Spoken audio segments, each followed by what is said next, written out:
15 दिवसात दोन्ही राष्ट्रवादी एकत्र येतील. सुप्रिया सुळे केंद्रात मंत्री तर दोन्ही शिवसेना आमदार रवी राणांच्या भविष्यवाणीनं भुवया उंचावल्या. राजकारणामध्ये अशक्य वाटणाऱ्या गोष्टी शक्य झाल्या आहेत. त्यामुळे येणाऱ्या 15 दिवसात दोन्ही राष्ट्रवादी एकत्र येतील. सुनेत्रा पवार आणि शरद पवार यांचे पक्ष एकत्र येतील. दिल्ली आणि केंद्रामध्ये सुप्रिया सुळे मंत्री बनतील तर राज्याची सूत्र सुनेत्रा पवार यांच्या हाती असतील, असा दावा आमदार रवी राणा यांनी केला आहे. ते अमरावतीत बोलत होते. दरम्यान पुढे सांगायचं झालं तर अमरावतीत राजकारणात काही जरी झालं असलं तरी सर्व काही शक्य आहे. त्यामुळे सुप्रिया सुळे मंत्री बनतील आणि सुनेत्रा पवार राज्य बघतील. येत्या 15 दिवसात हे चित्र आपल्याला दिसेल, असंही ते म्हणाले आहेत.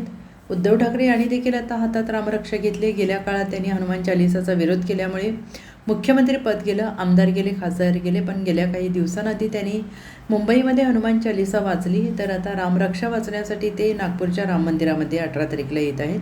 त्यांना माझं एवढंच सांगणं आहे की त्यांनी रेशीमबाग येथे जाऊन डॉक्टर हेडगेवारांच्या स्मारकाला वंदन करून यावं. तसेच अमरावतीच्या हनुमानगडीवर येऊन हनुमान चालिसाचं वाचन कर. मी तुम्हाला सांगतो, येणाऱ्या काळामध्ये काही महिन्यामध्ये आपल्याला सुद्धा हे चित्र बघायला मिळेल की उद्धव ठाकरे आणि एकनाथ शिंदे एकत्र आलेले असतील.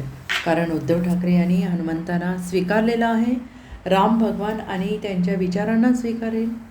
उद्धव ठाकरे वापस आलेले आहेत म्हणून अध्यक्ष ठाकरे आणि राम भगवान त्यांच्या विचाराला स्वीकारलेलं आहे.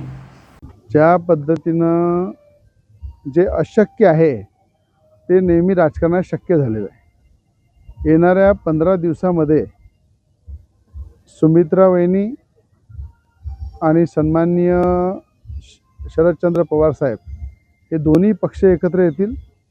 दिल्लीमध्ये आमच्या सुप्रियाताई सुळे पाहतील दिल्ली, आणि राज्यामध्ये सुमित्राताई पाहतील. आणि पुढची भविष्यवाणीसुद्धा सांगतो, केंद्रामध्ये सुप्रियाताई मंत्री बनतील आणि राज्य पूर्ण सांभाळण्याची जबाबदारी सुमित्रा पवार यांच्याकडे राहील.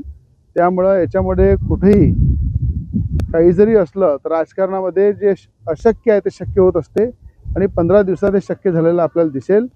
त्याचप्रमाणे उद्धव ठाकरेंनी हनुमान चालिसा जेव्हापासून हातात घेतली, हनुमान चालिसाचा विरोध केल्यामुळं उद्धव ठाकरेंचं मुख्यमंत्री पद गेलं, आमदार गेले, खासदार गेले.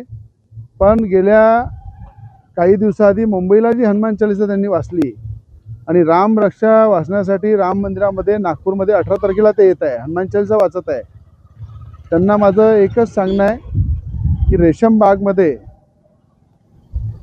संघ कार्यालयामध्ये जाऊन हेगडेवारजींच्या त्या स्मारकाला वंदन करून या आणि अमरावतीचं हनुमानगडी या ठिकाणी बजरंगबलीला हनुमानगडीला येऊन हनुमान चालिसा वाचन करा. आणि मी तुम्हाला सांगतो, येणाऱ्या काळामध्ये येणाऱ्या काही महिन्यामध्ये हे सुद्धा चित्र दिसेल आपल्याला की उद्धव ठाकरे आणि एकनाथ शिंदे एकत्र दिसेल. अशा प्रकारचं चित्र दिसू शकते. कारण की आज उद्धव ठाकरेंनी हनुमान चालिसा हातात घेतली आहे, राम भगवंताच्या विचाराला स्वीकारलेला आहे. राम भगवंताच्या बजरंगबलीच्या चरणी उद्धव ठाकरे वापस आलेले आहे.